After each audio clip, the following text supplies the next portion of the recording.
మనిషికి ఒకటే జన్మ.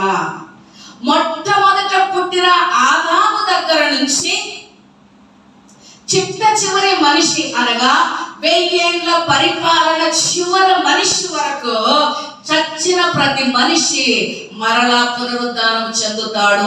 ఆత్మగా మరలా బ్రతుకుతాడు. బ్రతికిన వారై దేవుని ఎదుట నిలవబడితే అప్పుడు తీర్పు వచ్చింది.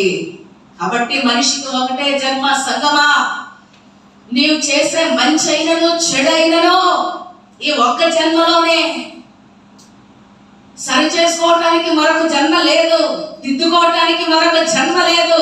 దేవుడు నీకు ఇచ్చిన ఆయుష్కాలంలోనే, నీలో ఆత్మదీపం వెలుగుతున్నప్పుడే, నీలో ఊపిరి ఉన్నప్పుడే దేవునికి ఇష్టంగా బ్రతకాలి, వాక్యానుసారంగా బ్రతకాలి. నీ బ్రతుకును దిద్దుకోవాలి, సరి చేసుకోవాలి.